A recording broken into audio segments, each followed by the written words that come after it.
Halo teman-teman, senang sekali bisa berjumpa dengan kalian di pembelajaran PAI. Namun, sebelum mulai pembelajaran, jangan lupa untuk berdoa ya, semoga diberikan kelancaran dalam belajar. Nah, pada pembelajaran kali ini, kita akan belajar tentang politik dan cinta tanah air dalam perspektif Islam. Halo teman-teman, Assalamualaikum warahmatullahi wabarakatuh. Aku Kak Galila. Hari ini aku akan menemani kalian dalam pembelajaran PAI. Yuk kita mulai belajar. Apa saja yang akan kita pelajari hari ini? Yang pertama, pengertian politik. Kedua, tujuan politik dalam Islam. Yang ketiga yaitu tipologi relasi agama Islam dan negara. Keempat, Negara Kesatuan Republik Indonesia. Yang kelima, khilafah dalam tradisi politik Islam. Dan yang terakhir, cinta tanah air menurut Islam. Nah, materi yang pertama, pengertian politik. Politik berasal dari bahasa Yunani, yaitu polis yang berarti kota. Politik adalah kegiatan mengatur pemerintahan negara. Kemudian, bagaimana pandangan Islam mengenai politik? Dalam Islam, politik haruslah netral dari keinginan dan nafsu, dan juga merupakan wujud dari fungsi sebagai khilafah Allah. Jiwa politik dalam Islam adalah keikhlasan dan keterbukaan. Contohnya pada masa kepemimpinan Nabi Muhammad SAW dan para khulafaur rasyidin yang dijadikan rujukan orang yang berpolitik dalam Islam. Yang kedua, apa saja sih tujuan politik dalam Islam? Tujuan politik dalam Islam dinamakan iqamatuddin wa siyasatud dunya, yang artinya yaitu menegakkan agama dan mengatur urusan dunia yang menjadi ladang bagi kehidupan akhirat. Peranan politik dalam Islam sangatlah penting, karena melalui politik, perdamaian dan ketertiban dapat diwujudkan. Lalu, apa saja ajaran Islam dalam berpolitik?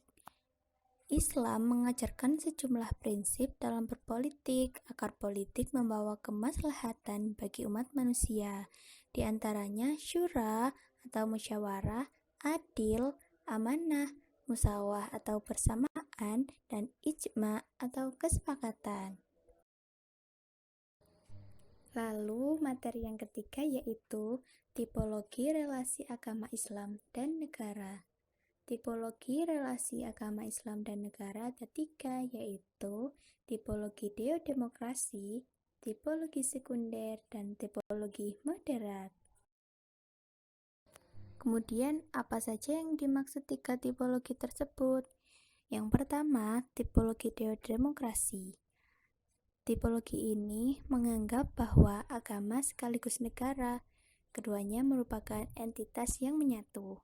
Tipologi ini menginginkan syariat Islam menjadi dasar negara dan semua peraturan serta keputusan yang ada di dalamnya. Lalu, yang kedua yaitu tipologi sekunder. Tipologi ini menganggap bahwa agama bukanlah negara, karena negara adalah urusan dunia yang pertimbangannya menggunakan akal dan kemaslahatan kemanusiaan yang bersifat duniawi saja. Yang ketiga yaitu tipologi moderat.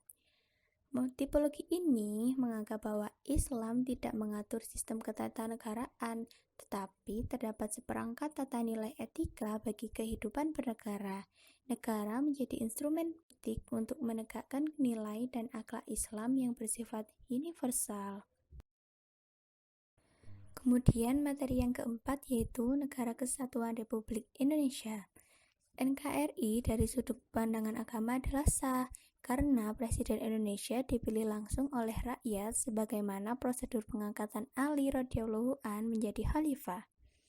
4 pilar kebangsaan yaitu Pancasila, Undang-Undang Dasar 1945, NKRI, dan Bhinneka Tunggal Ika selaras dengan prinsip-prinsip dasar politik Islam.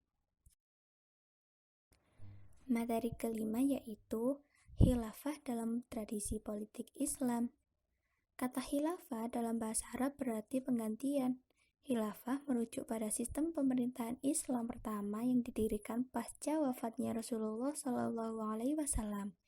Pemimpin dalam sistem ini disebut khalifah.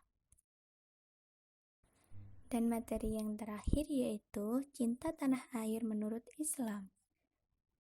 Islam mengajarkan umatnya untuk mencintai tanah air. Ajaran ini merupakan salah satu wujud penerapan 4 pilar kebangsaan. Sikap cinta tanah air perlu dipupuk dan ditanamkan dalam hati dengan harapan tanah air Indonesia akan terus menjadi negeri yang aman dan damai. Lalu, apa saja sih wujud cinta tanah air dalam konteks saat ini? Cinta tanah air dapat diwujudkan dengan menghindari korupsi, jujur atau amanah, taat pada peraturan, anti minum minuman keras, berbuat adil, berperi kemanusiaan, anti judi, menghindari pergaulan bebas, dan anti narkoba. Nah, materinya telah selesai. Semoga bermanfaat untuk kalian ya. Terima kasih dan sampai jumpa. Wassalamualaikum warahmatullahi wabarakatuh.